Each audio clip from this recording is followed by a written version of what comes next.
1 year removed from their greatest quarterback in franchise history retiring, the New Orleans Saints have had one of the most unusual off seasons in the entire NFL. And the crazy part is, not a lot of people are talking about it until they make a big splash move like they did today. But fortunately, you're subscribed to this channel, and I'm going to be bringing you guys every single thing you need to know about this team, because honestly, this team could end up being one of the most dominant teams in the NFL if a couple of risks end up bouncing their way. Now, before we get to the content, on the 15th of May, I'm going to be announcing giveaway winners for my Twitter giveaway, where I'm giving away $250 to 2 followers. In addition to that, we started live streaming on twitch.tv/TF Mikerophone. So if you want to just come by and chill with your boy, a link to that's in the description down below. Now that we get all that out of the way, break!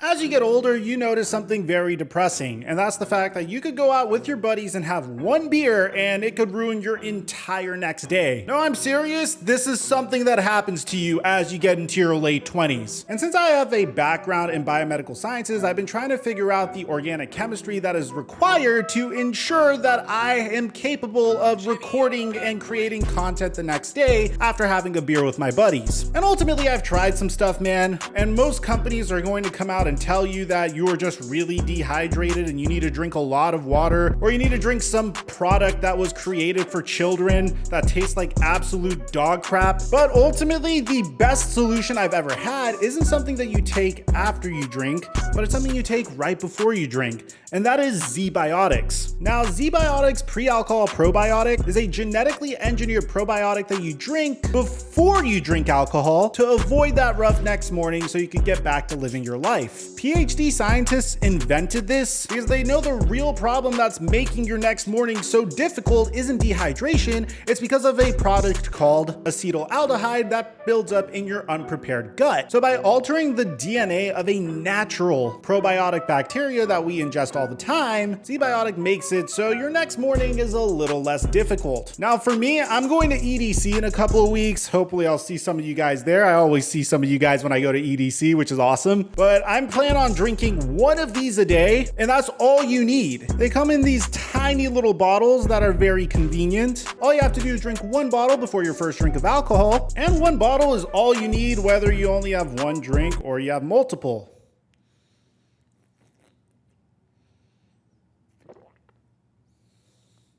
Well, that's it. That didn't taste that bad. Now, I wanted to give you guys a disclaimer. Alcohol is still poison for your body, so just drinking this doesn't necessarily mean that you could go out and drink copious amounts of this toxic substance, but it will make it so you might have less of a bad time the next day when you wake up, which in my opinion, I think is tremendously valuable. And right now, you can get 15% off of your first order of Xebiotix pre-alcohol probiotic by clicking the link in the description down below. Or you can use my promo code Mikerophone at checkout for 15% off of your first order on Xebiotix. And thank you, Xebiotix, for the sponsorship. Mic check 1 2 1 2. What's going on, everybody? The New Orleans Saints offseason started out with a bang, where their incredible head coach of over 10 plus years decided to step down. Now, there were rumors suggesting that Sean Payton may have been linked to the Miami Dolphins job and that he was going to form some sort of super team with Tom Brady. At the end of the day, that never ended up happening. Eventually, the New Orleans Saints decided to hire Dennis Allen, or promote Dennis Allen from within, and then they focused their attention on the quarterback position. They chased Deshaun Watson for quite some time, and for a while it seemed like they were going to be the favorite to trade for him. That ended up not happening as the Cleveland Browns made an offer to Deshaun Watson that he couldn't refuse. New Orleans Saints reaffirmed their commitment to Jameis Winston.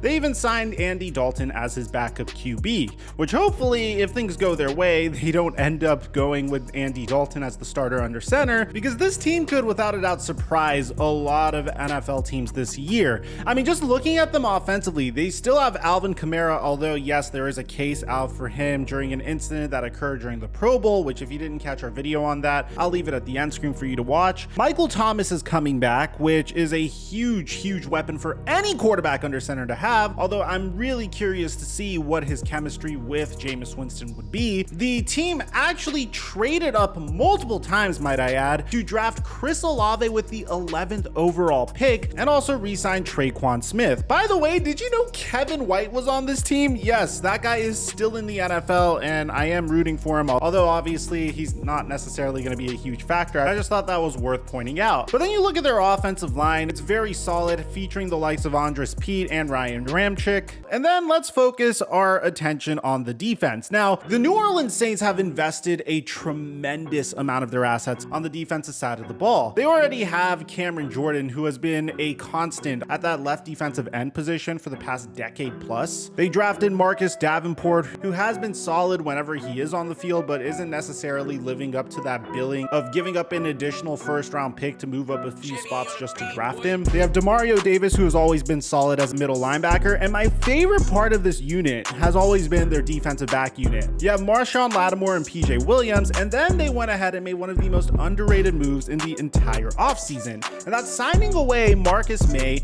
away from the New York Jets. And it seems like they were just missing one piece in order to really complete this team. A lot of us have known that there are still a lot of good free agents available, particularly some free agents that went to LSU for college. One of those individuals was Tyron Matthew. Now, for some reason, the Kansas City Chiefs decided that it was time to part ways with Tyron Matthew. And although there was some hope for some reconciliation, after a NFL draft where the Kansas City Chiefs invested heavily in their defensive back unit, there was virtually no chance of them bringing back Tyron Matthew. Obviously, earlier on in the offseason, they already signed a safety to take his place in Justin Reed. So the only question that remained is, where does Tyron Matthew go from here? Well, it seems like he is going to be captaining the New Orleans Saints defense because according to Ian Rappaport and Adam Schefter and all of our most trusted sources, New Orleans Saints are making a key post-draft addition as they're expected to sign all-pro safety Tyron Matthew. A long-awaited signing that should be finalized in the coming days, the Honey Badger lands in a perfect spot. This is an absolutely huge move, and props to the New Orleans Saints for jumping up immediately and saying, okay, we didn't make any moves in regards to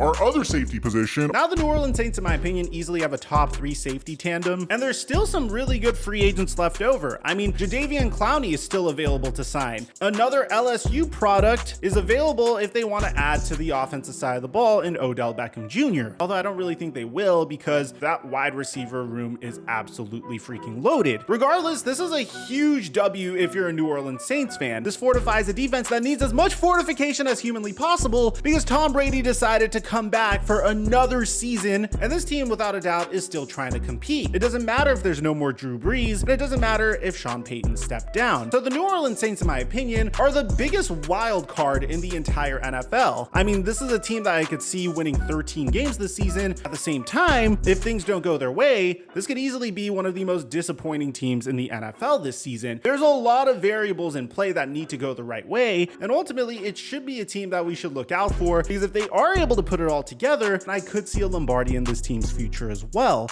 assuming that Jameis Winston could get it together, which bear in mind, New Orleans Saints fans completely forget about this, but when Jameis Winston was playing for the New Orleans Saints last year, he did a masterful job taking care of the ball, throwing 14 touchdowns to only 3 interceptions. Yes, we got a small sample size of 7 games, but for the most part, he was doing his thing and he was minimizing the mistakes. So let me know in the comment section down below what you guys think about the New Orleans Saints, man. Where do you think they're going to finish? Give me your predictions for their records in the comment section down below. Aside from that, I'm your boy Mike, and I'm dropping our mic until our next upload.